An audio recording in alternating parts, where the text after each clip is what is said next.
Hello viewers, আসসালামু আলাইকুম। আজকে তৈরি করে দেখাবো ঘরোয়া স্টাইলে মজাদার ইলিশ পোলাও। ঘরে থাকা অল্প কিছু উপকরণ দিয়েই তৈরি করব এই ইলিশ পোলাও রেসিপিটা। আশা করি আজকের রেসিপিটা আপনাদের ভালো লাগবে। তো চলুন রেসিপিটি শুরু করি।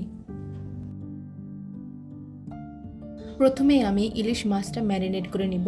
তার জন্য একটি বাটিতে প্রথমে দিয়ে দিব টক দই 3 চা চামচ, পেঁয়াজ বাটা হাফ কাপ, কাঁচামরিচ বাটা হাফ কাপ, আদা বাটা 1 চা চামচ, রসুন বাটা 1 চা চামচ, জিরার গুঁড়া 2 চা চামচ, মরিচের গুঁড়া 1 চা চামচ, স্বাদমতো লবণ 2 চা চামচ আর 1 চামচের মতো সয়াবিন তেল।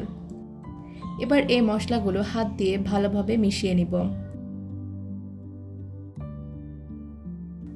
এখন ম্যারিনেশনের এই মিশ্রণে একে একে ইলিশ মাছ দিয়ে মশলার সাথে মাছটা ভালোভাবে মেখে নিব। এখানে আমি 4টা ইলিশ মাছের পিস নিয়েছি। ম্যারিনেশনের কাজটা একটু সময় নিয়ে করবেন যেন মাছের চারপাশে মশলাটা ভালো করে লাগে। তো মাছটা মেখে নেওয়া হয়ে গেছে। এবার এটাকে 10 থেকে 15 মিনিট ঢেকে রেখে দিব। ইলিশ পোলাও রান্নার জন্য আমি এখানে প্রায় 1 কেজির মতো পোলাওয়ের চাল নিয়েছি। চেষ্টা করবেন চিনি গুঁড়া পোলাওয়ের চালটা নেওয়ার জন্য। এবার আমি পরিমাণ মতো পানি দিয়ে চালটাকে কিছুক্ষণ ভিজিয়ে রেখে ভালোভাবে ধুয়ে পরিষ্কার করে নিব।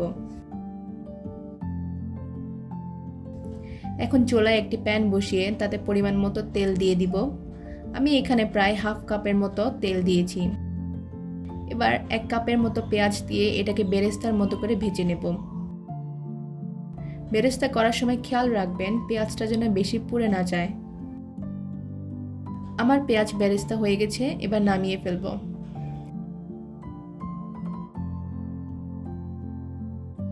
এবার এই একই তেলে আমি ম্যারিনেট করে রাখা মাছটাকে অ্যাড করে দিচ্ছি।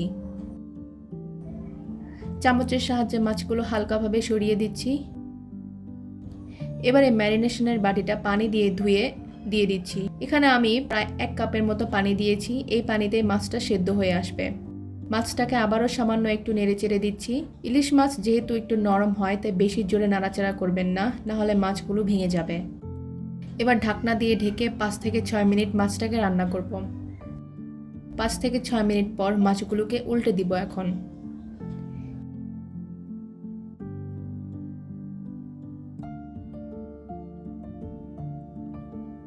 এবার আবার মাছটাকে ঢেকে আরও 5 থেকে 6 মিনিট রান্না করে নেব।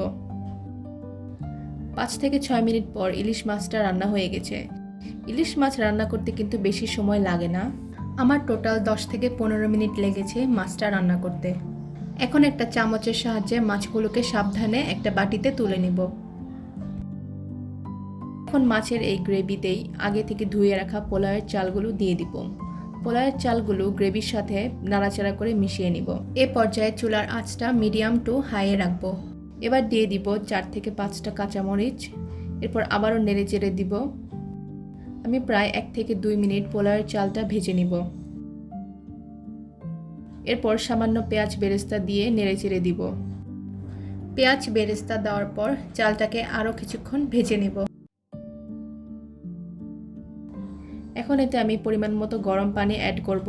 চালগুলো যেন পানিতে ডুবে থাকে এমনভাবে পানিটা অ্যাড করব। চালটাকে এখন নেড়ে চেড়ে দিয়ে এটাকে পানি টেনে যাওয়া পর্যন্ত ঢাকনা দিয়ে ঢেকে রান্না করব। এই পর্যায়ে পোলাওয়ে স্বাদমতো লবণ দিয়ে দিচ্ছি। এরপর আবারও ঢাকনা দিয়ে ঢেকে দেব। ঢাকনা খুলে একটু নেড়ে চেড়ে দিচ্ছি এবং নাড়াচাড়া করার পর আবারও ঢাকনা দিয়ে ঢেকে দিব, পানিটা পুরোপুরি শুকিয়ে না আসা পর্যন্ত। এই পর্যায়ে পোলাওয়ের পানিটা প্রায় অনেকটুকু টেনে গেছে। এটাকে আবারও উল্টে পাল্টে নেড়ে দিচ্ছি। চুলার আঁচ এই পর্যায়ে মিডিয়ামে থাকবে।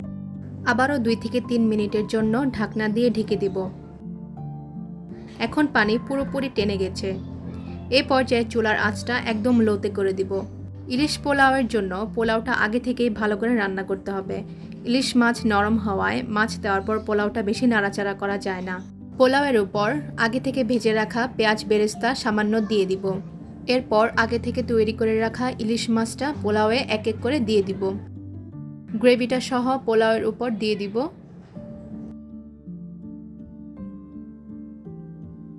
আবারও সামান্য পেঁয়াজ বেরেস্তা উপর দিয়ে দিব। এখন এই ইলিশ পোলাওটাকে 7 থেকে 8 মিনিটের জন্য দমে দিয়ে দিব। এই পর্যায়ে কিন্তু চুলার আঁচটা একদম লোতে রাখতে হবে। তৈরি হয়ে গেল একদম সিম্পল উপকরণে ঘরোয়াভাবে তৈরি ইলিশ পোলাও রেসিপি। ঘরে থাকা অল্প কয়েকটি উপকরণে কিন্তু খুব সহজে বানিয়ে ফেলতে পারবেন এই ইলিশের রেসিপিটা।